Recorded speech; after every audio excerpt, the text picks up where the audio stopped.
Girls college Mumbai के जुहू में बहुत ही पॉपुलर गर्ल्स कॉलेज है SNDT कॉलेज, जिसमें दो बिल्डिंग्स हैं। एक पुरानी जो अब खंडर हो चुकी है और अब बंद कर दी गई है, और एक नई जहां स्टूडेंट्स आज के टाइम पर पढ़ते हैं। ये कहानी उस पुरानी बिल्डिंग की है जिसे लोग हॉन्टेड मानते हैं। वहां के स्टूडेंट्स अक्सर ये कहते हैं कि वहां रात के 2 बजे किसी औरत की आत्मा भटकती है। कई बार रात के समय पूरे के पूरे कॉलेज में उस औरत की आवाजें गूंजती हैं। 20 साल के रोहन की एक फ्रेंड उस SNDT कॉलेज में पढ़ती थी, और उसने जब ये कहानी रोहन को बताई तो रोहन उसका मजाक उड़ाने लगा।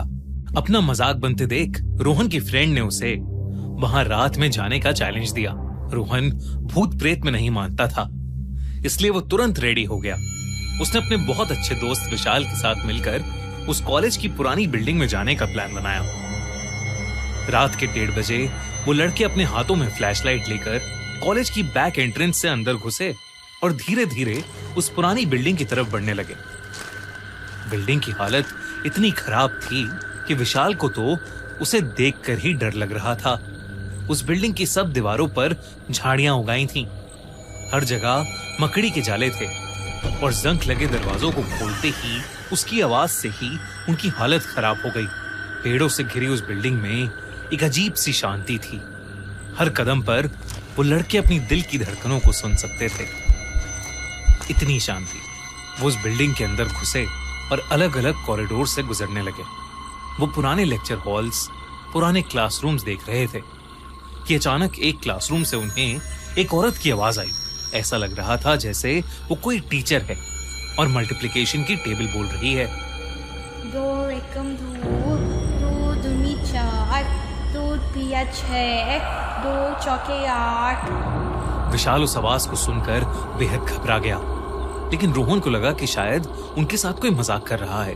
रोहन विशाल को लेकर उस क्लासरूम के पास गया तो वो आवाजें बंद हो गईं। लेकिन उस क्लासरूम के पास पहुंचते ही उन्हें एक अजीब सी ठंडक महसूस हो रही थी, जैसे वो किसी फ्रीजर के बाहर खड़े हैं। रोहन ने हिम्मत की और क्लासरूम के अंदर गया। विशाल भी घबराते हुए उसके साथ गया। वो पूरा क्लासरूम खाली था, बस वहां टूटी फूटी चेयर्स और टेबल्स पड़ी थीं, और एक पुराना सा ब्लैक बोर्ड दीवार पर लगा था।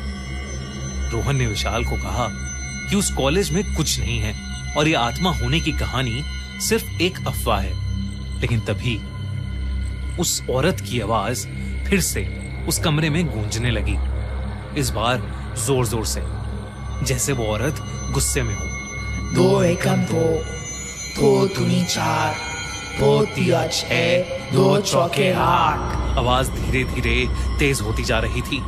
तभी उनको एक और आवाज सुनाई दी। ये आवाज एक थप्पड़ की थी, जो अचानक ही बहुत से बच्चों के जोर जोर से रोने की आवाजों में बदल गई। रोहन ने फ्लैशलाइट उस आवाज की तरफ की, लेकिन उसे कुछ भी नजर नहीं आया। अब रोहन और विशाल घबराते हुए एक दूसरे को देख रहे थे। तभी उन्होंने देखा कि चौक से ब्लैक बोर्ड पर कुछ लिखा जा रहा है। उसमें लिखा था, मुझे यहां मारा गया था और अब मैं अपना बदला लेना चाहती हूं। ये पढ़ते ही दोनों दोस्तों की रूह कांप गई और वो डर के मारे थरथराने लगे। वो फौरन उस क्लासरूम से निकलकर नीचे भागे, लेकिन जैसे ही वो उस पुरानी बिल्डिंग के बाहर पहुंचे, रोहन ने देखा कि उसका दोस्त विशाल उसके साथ है ही नहीं। वो कुछ देर बाहर से विशाल को आवाज लगाने लगा, लेकिन विशाल नहीं आया। तभी रोहन की नजर फर्स्ट फ्लोर के क्लासरूम की खिड़की पर गई और उसने देखा विशाल रोते हुए उस खिड़की को पीट रहा है, लेकिन वो खिड़की नहीं खुल रही। रोहन अपने दोस्त को ऐसे छोड़कर नहीं जा सकता था। वो विशाल को ढूंढने के लिए हिम्मत करते हुए फिर से उस पुरानी बिल्डिंग के अंदर चला गया। रोहन फर्स्ट फ्लोर के सारे क्लासरूम्स को देखने लगा, लेकिन विशाल कहीं नहीं था।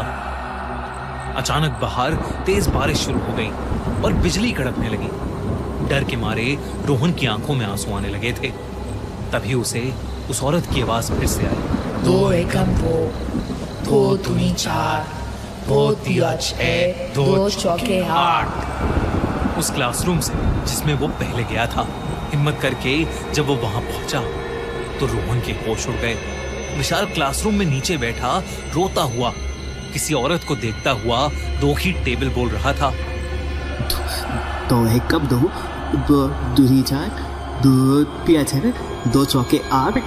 उस औरत ने एक काली साड़ी पहनी थी। वो धूल मिट्टी में लिपटी हुई थी। उसके बाल बिखरे हुए थे और उसके हाथ में एक स्टिक थी और वो स्टिक से विशाल को डरा रही थी। पर जब रोहन ने ध्यान से उस औरत का चेहरा देखा तो उसके रोंगटे खड़े हो गए। ऐसा लग रहा था जैसे उसकी खाल सड़ चुकी है। पूरा चेहरा फूला पड़ा था और उसकी आंखें एकदम सफेद थी। रोहन ने डरते हुए विशाल का नाम पुकारा, लेकिन विशाल रिएक्ट ही नहीं कर रहा था।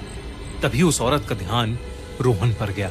उसने अपनी गर्दन रोहन की तरफ घुमाई और अपने खौफनाक चेहरे से रोहन को देखकर पागलों की तरह मुस्कुराने लगी।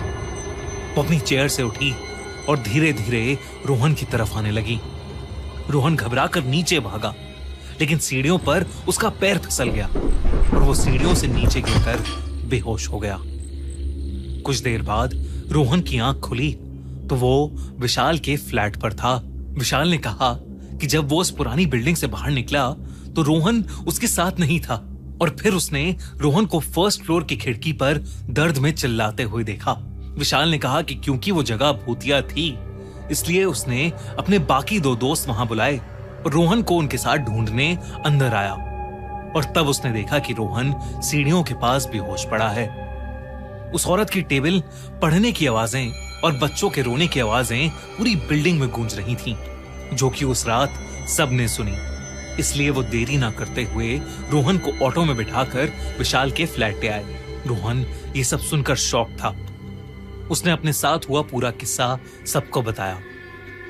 इस घटना के बाद उन सबको यकीन हो गया था SNDT का गर्ल्स कॉलेज हॉन्टेड है और वो दोबारा कभी उस पुरानी बिल्डिंग के आसपास भी नहीं भटकेंगे।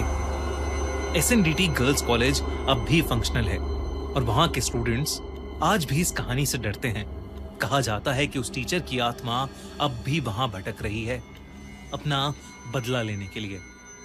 कोई भी रात के 12 बजे उस क्लासरूम के पास नहीं जाता क्योंकि सबको डर है कि कहीं वो उसका शिकार ना बन जाए। दोस्तों, ये थी आज की कहानी।